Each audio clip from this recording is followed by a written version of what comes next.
हजरत इब्राहिम अलैहिस्सलाम जिनको वेदों में ब्रह्म कहा गया है, उनके दस्तरखान पर एक मजूसी आग की पूजा करने वाला आया और बैठ गया। उसने खाने का लुकमा उठाया, कहा बिस्मिल्लाह। हम लोग क्या पढ़ते हैं? बिस्मिल्लाह। उसने क्या कहा? बिस्मिल्लाह। आग के नाम से शुरू करता हूं, यानी आग को अपना खुदा बनाया। आग के नाम से इब्राहिम अलैहिस्सलाम ने पकड़ा, लुकमा रख, रोटी रख, ये मेरे खुदा ने दी है, मेरे अल्लाह ने दी है, और तू आग का नाम लेता है, अल्लाह का नाम ले। उसने कहा इब्राहिम नहीं लूंगा मैं तुम्हारे अल्लाह का नाम, नहीं लूंगा। इब्राहिम अलैहिस्सलाम ने कहा उठो भागो चलो, नहीं खिलाऊंगा तुम्हें खाना।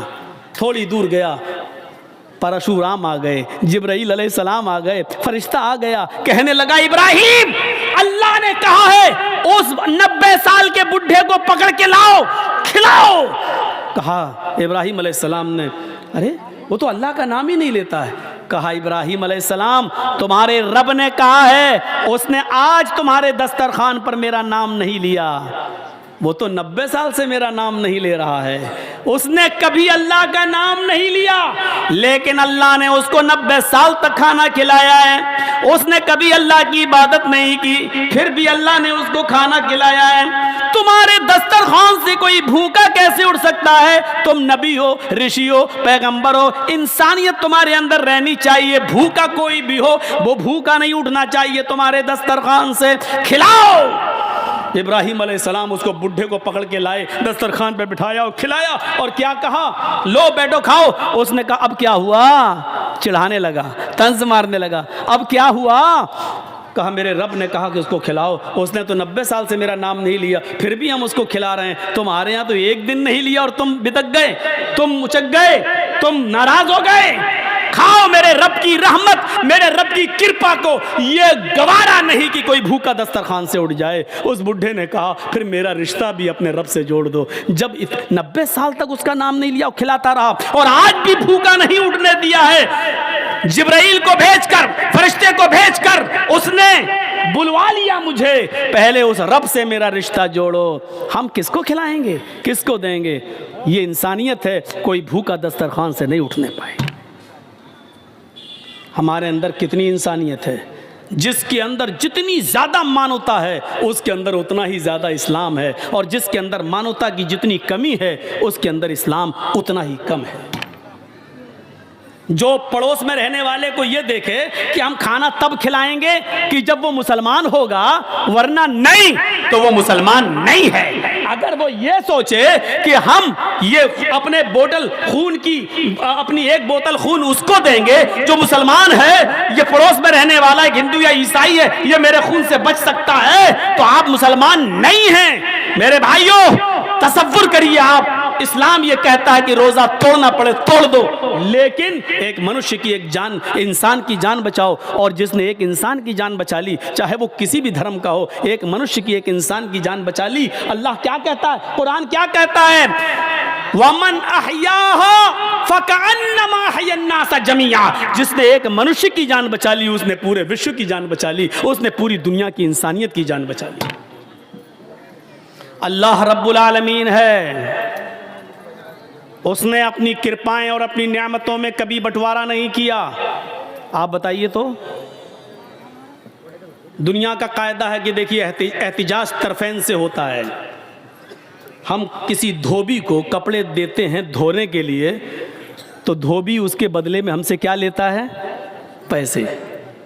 ये माइक लगाया है जिसने, आपने पिंडाल ये सब लगवाया है, हम इसके मोहताज हैं। तो ये पिंडाल लगाने वाले, माइक लगाने वाला हमारा भी मोहताज है कि वो हमसे पैसे ले। हम दुकान से जो चीज़ें खरीदते हैं हम उनके मोहताज हैं, लेकिन दुकान वाले भी हमारे मोहताज हैं कि वो हमसे पैसे लें। लेकिन ज़रा बताइए, हम सूरज की रोशनी के मोहताज हैं, क्या सूरज हमारा मोहताज है? हम चांद की रोशनी के मोहताज हैं, क्या चांद हमारा मोहताज है? आसमान से बरसने वाली बारिश के हम मोहताज हैं, क्या बारिश हमारी मोहताज है? हवा जो चलती है ये, हम इसके मोहताज हैं, क्या हवा हमारी मोहताज है? नहीं। सोचिए तो सही, ईश्वर हमें माँ के पेट में भी जिंदा रखता है जहां हवा नहीं पहुंचती, और माँ के पेट से जब हम बाहर आते हैं तो उस वक्त जिंदगी गुजारने के, जीवन व्यतीत करने के जितने भी समाधान है वो पहले से मौजूद पाते हैं। एक सूरज का अंधेरा, माँ के पेट का अंधेरा, फिर पेट के अंदर भी औरत की एक बच्चेदानी, फिर उस बच्चेदानी उस रहम का अंधेरा, तीन अंधेरों में बच्चे की परवरिश। लेकिन सोचो जब वो बच्चा माँ के पेट से बाहर आता है, अभी उसने आंखें नहीं खोली हैं, अभी बाहर नहीं आया कि ईश्वर ने, अल्लाह ने उसकी माँ की पिस्तान में दूध का इंतजाम पहले से कर दिया है। साइंटिस्ट से पूछो जो मेडिकल वो करते हैं और बायो वगैरह पढ़े हैं, उनसे पूछो कि जब माँ की डिलीवरी होती है बीवी की और बच्चा पैदा होता है तो माँ की पिस्तान के पास जहाँ से बच्चा दूध पीता है, छोटे छोटे हजारों सुराख होते हैं, वहाँ पर हजारों सुराख। बच्चा जब मुंह लगाता है तो उन सुराखों से उतना ही दूध आता है जितना बच्चे का लीवर एक्सेप्ट कर सकता है। अगर वो छोटे छोटे सुराख ऊपर वाले ने, अल्लाह ने माँ की पिस्तान में ना बनाए होते तो बच्चा दूध इतना भी चूस सकता था कि उसका लीवर खराब हो जाता और वो हजम नहीं कर सकता। लेकिन माँ के पिस्तान में छोटे छोटे हजारों सुराख पैदा कर दिए और बच्चा जब चूसता है तो एक एक कतरा, दो कतरा ही दूध आता है जो बच्चे के लीवर में जाता है, पेट में जाता है और बच्चे का लीवर उसको हजम करता है। अभी बच्चा माँ के पेट से बाहर आया, भैंस का दूध नहीं पी सकता था, गाय का दूध नहीं पी सकता था, सबसे हल्के दूध की जरूरत थी, सबसे लाइट दूध की जरूरत थी। तो ईश्वर ने, अल्लाह ने उसकी माँ के पिस्तान के अंदर वो दूध पहले से भर दिया। और ये ऊपर वाला ये नहीं देखता है ये मुसलमान का बच्चा है या हिंदू का है, सिख का है या ईसाई का है, जैनी का है, क्रिश्चियन का है, किसका है, सबके साथ उसने ये मामला रखा है। फिर जैसे जैसे बच्चा बढ़ता जाता है वैसे वैसे उसको समाधान मिलते जाते हैं। हम सूरज के मोहताज हैं लेकिन सूरज हमारा जर्रा बराबर मोहताज नहीं है। हाँ, गवर्नमेंट बिजली देती है तो रीडिंग की शक्ल में टैक्स लेती है, इतने यूनिट तुमने बिजली खर्च की है। गवर्नमेंट की दी हुई बिजली से जो हम पंखे और एसी चलाते हैं तो उस पर टैक्स देते हैं कि हमने इतना यूनिट खर्च किया है, हवा इतनी इस्तेमाल की है। हम जो लाइट जलाते हैं उसका टैक्स देते हैं, जो पंखे और एसी की हवा लेते हैं उसका टैक्स देते हैं। हम गवर्नमेंट के पानी से अपने खेतों में पानी देते हैं तो पानी का टैक्स देते हैं। लेकिन ऊपर वाले ने हमसे कोई टैक्स नहीं मांगा। 9 करोड़ 30 लाख मील की बुलंदी पर यह सूरज चमकाया, 1 करोड़ 40 लाख डिग्री सेंटीग्रेड गर्मी इस सूरज की हमें मिलती है। लेकिन उसने कभी ये नहीं कहा ओ मेरे बंदो मुझे टैक्स दो। उसने हमें हवा दी है, उसने कभी नहीं कहा मेरे बंदो मुझे टैक्स दो। उसने हमें और आपको बारिश दी है, बारिश आसमान से पानी हमें दिया, हमारे खेतों को पानी दिया है, लेकिन आज तक उसने टैक्स नहीं मांगा। इन तमाम चीजों के बदले में उसने मांगा तो ये मांगा ओ मेरे बंदो दिया मैंने तो शुक्र भी मेरा अदा कर, दिया मैंने तो मेरी गा हमद तारीफ प्रशंसा मेरी कर। बस इन तमाम चीजों के बदले में तू अपना माथा मेरे सामने झुका दे, मेरे घर में चला जा, अपनी पेशानी मेरे सामने रख दे ताकि मुझे यकीन हो जाए कि मेरे बंदे ने मुझे अपना मालिक और अपने आप को मेरा बंदा बना लिया। वमा खलक़तुल जिन्ना वल इंसा इल्ला लियअबुदून। सिर्फ हमने अपनी इबादत के लिए, हमने अपनी पूजा के लिए तुझे पैदा किया। इतना सा भी हम नहीं कर सकते। मानवता और इंसानियत सीखिए कि क्या है। न्याय की बात हो तो मानवता देखिए, खिलाने पिलाने की बात हो तो मानवता देखिए। इस्लाम के हर कानून को हमें फॉलो करना है, इतना याद रखिएगा, चाहे वो हमारी समझ में आए या ना आए। मानवता सबसे बड़ी, सबसे बड़ा धर्म है, इंसानियत सबसे बड़ा धर्म है। एक यहूदी का जनाजा आ रहा था और अल्लाह के रसूल खड़े हो जाते हैं आपके अनुयायी, आपके मानने वाले, आपके सहाबा कहते हैं अल्लाह के नबी भाई मोहम्मद सल्लल्लाहु अलैहि वसल्लम यहूदी के जनाजे को देखकर आप खड़े हो गए, मरने वाला तो यहूदी था। तो अल्लाह के नबी ने क्या कहा, पढ़िए बुखारी शरीफ की हदीस, चैप्टर देखिए।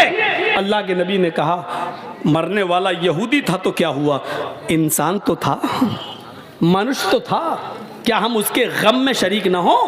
क्या हम उसके गम में शरीक ना हो? क्या हम उसके गम में ना जाएं? ये इंसानियत थी, ये मानवता का दर्स था। किसी के गम में बराबर का शरीक होना, किसी की बीमारी हो आप चले जाएं और उसका दुख दर्द बांट लें। मेरे भाइयों, यही तो मानवता है, यही तो इंसानियत है। अल्लाह खिलाता है सबको, अल्लाह पिलाता है सबको, अल्लाह की दी हुई चीजों में कोई मतभेद नहीं है। महिदेवस्य सवितु परिष्टुति, महान है हमारा वो देवता जिसके लिए सारी की सारी प्रशंसा है, जिसके लिए सारी की सारी तारीफ है। देखिए एक एक शब्द की तरफ नजर डालिए तो आपको पता चलेगा। इस्लाम तो इतनी इंसानियत का धर्म है कि अगर आप इस्लाम के अंदर इंसानियत देखेंगे तो आप तड़प जाएंगे। आपके अंदर तजस्सुस जागेगा। गौर करो कि हजरत उमर फारूक रात की तारीकी में, रात के अंधेरे में, रात के खटाटोप अंधेरे के अंदर गश्त कर रहे हैं और एक आदमी को झोपड़ी के अपने घर के बाहर देखते हैं। वो मुसलमान नहीं था, लेकिन मानवता देखिए आप, इंसानियत देखिए आप। वो मुसलमान नहीं था, लेकिन बाहर, घर के बाहर रो रहा है। हजरत उमर उसके पास बैठ गए, पूछते हैं उससे क्यों रो रहे हो? आप इधर देखेंगे तो आपको समझ में आएगा। ये वाकया निकल गया जहन से, पूरी तकरीर बेकार हो जाएगी। क्या रो रहे हो, क्यों रो रहे हो? वो नहीं जानता था कि ये मेरे पास जो बैठा है ये कौन है। अगर कोई सहाबी होते तो वो पहचानते हजरत उमर फारूक को, लेकिन चूंकि वो मुसलमान था ही नहीं, वो गैर मुस्लिम था, रो रहा है। हजरत उमर ने कहा क्यों रो रहे हो? और जानते हो उसने गुस्से में क्या कहा? अरे मैं वैसे ही परेशान हूं, तू और आ गया मुझे परेशान करने। अबे जाना, चल। कैसा लगेगा? हम आपकी मदद करने के लिए आना चाहते हैं और आप कह रहे जा यार, हमारी खोपड़ी वैसे ही गर्म है, तू और गर्म करने आ गया। हजरत उमर फारूक बुरा नहीं माने उसकी इस वर्ल्ड का, उसके इस जुमले का। हजरत उमर फारूक रजी अल्लाह ताला अन्हु उसके पास बैठकर कहते हैं कि मेरे भाई तुम परेशान हो, मैं भी परेशान हूं, इसलिए सोचता हूं कि तुमसे हम अपनी परेशानी बयान करें और तुम हमसे अपनी करो। हम दोनों एक दूसरे का दर्द बांट लेते हैं। कभी कभी होता है ऐसा ना कि आप भी परेशान हो, हम भी परेशान हो, तो दोनों बैठ के चलो अपना वक्त पास कर लें। अब जेल में आप जाइए कभी तो ऐसे ही होगा ना, आप भी कैदी हम भी कैदी, तुम अपनी दास्तान सुनाओ हम अपनी सुनाएं, तुम क्यों आए हो हम क्यों आए हैं, इसी टाइम पास करने का एक बहाना चाहिए। तो हजरत उमर फारूक को कोई परेशानी नहीं थी, लेकिन फिर भी उसका दर्द जानने के लिए बैठ गए। बताओ सही क्या परेशानी, प्रॉब्लम क्या है? उसने कहा कि अब जब तुम इतना कह रहे हो तो मैं बताता हूं कि मेरी बीवी को तकलीफ है, दर्द है। डिलीवरी के वक्त औरत को जो दर्द होता है, बच्चे की पैदाइश के वक्त, वो हो रहा है। और यहाँ बारिश हो रही है, गांव में कोई दाया नहीं मिल रही है। उस ज़माने में औरतें ही आया करती थीं घरों में और तेल की मालिश वगैरह करके बच्चे की डिलीवरी कर दिया करती थीं। आजकल की तरह हॉस्पिटल नहीं थे। बारिश हो रही है, मैं कहाँ जाऊं? मेरी बीवी को दर्द हो रहा है, बच्चे की डिलीवरी का दर्द है, मैं परेशान हूं कि मैं कहाँ जाऊं, गांव में कोई दाया नहीं मिल रही है। हजरत उमर ने कहा बस इतनी सी बात है। इंसानियत देखिए। कह रुको आता हूं, ये काम तो मेरी बीवी करना जानती है। उसको नहीं मालूम कि ये कौन है। हजरत उमर अपने घर गए और अपनी बीवी को उठाया, बीवी कहती है इतनी रात में आप मुझे उठा रहे हैं, न सोते हैं न सोने देते हैं। कहा बीवी आज एक नेक काम है, क्या सवाब नहीं कमाओगी? ओफो, गैर मुस्लिम की खिदमत करने को सवाब। बीवी ने कहा अगर सवाब की बात है तो बताइए क्या है।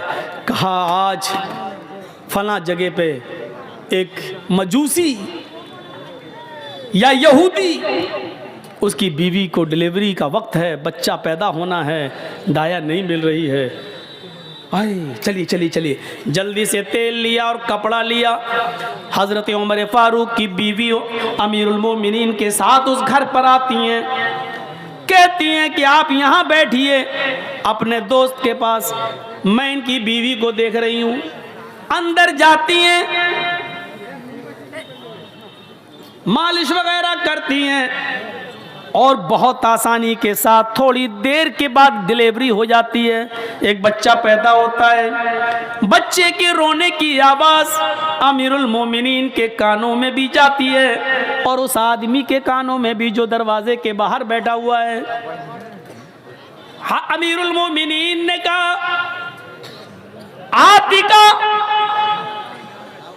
क्या डिलीवरी नॉर्मल है? ठीक है, जच्चा बच्चा दोनों ठीक हैं। अंदर से आवाज आती है जी दोनों ठीक हैं। अमीरुल मोमिनीन अपने दोस्त से कहिए कि ऊपर वाले ने तुम्हें लड़के की नेमत से नवाजा है, तुम्हें लड़का हुआ है। अमीरुल मोमिनीन का लफ्ज जब अमीरुल मोमिनीन की बीवी घर के अंदर से बोलती है कि अमीरुल मोमिनीन अपने दोस्त को खुशखबरी सुना दो कि तुम्हारे घर में लड़का हुआ है, तो उस घर का मालिक देख के दंग रह जाता है। पूछता है कि आप कौन हैं? अमीरुल मोमिनीन मुस्कुरा के कहते हैं लोगों ने मुझे अमीरुल मोमिनीन बना दिया है, हकीकत यह कि मैं खादिमुल मोमिनीन हूँ, खादिमुल नास हूँ, मैं तुम्ही लोगों की खिदमत के लिए अमीर बना हूँ। आप डरो नहीं। रात के अंदर मालूम करना और पता लगाना ये मेरी जिम्मेदारी थी। अरे तुम हमारी कौम के नहीं हो, मुसलमान नहीं हो तो क्या हुआ, हो तो इंसान। ये खिदमत करना हमारे नसीब में लिखा था। मेरे प्यारे साथियों, इस जगह पर लाकर सोचिए कि अमीरुल मोमिनीन की बीवी रात की तारीकी में एक शख्स के घर जाती हैं, उसकी बीवी को डिलीवरी होती है और कहती हैं अमीरुल मोमिनीन तुम्हारे दोस्त को बच्चा हुआ है। इस जगह पर रख कर देखिए कि इस्लाम हमसे क्या चाहता है, इस्लाम किस चीज का नाम है, इस्लाम कौन सा मुतालबा कर रहा है हमसे, इस्लाम क्या चाहता है हमसे। इंसानियत की इस महराज का नाम इस्लाम है। हम क्या करेंगे?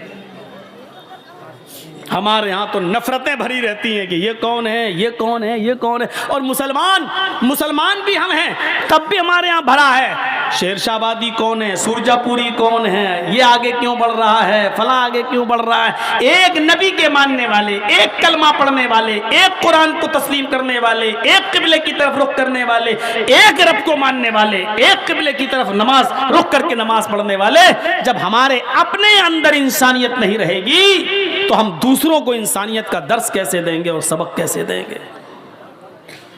यही हजरत उमर है। आओ एक ऐसा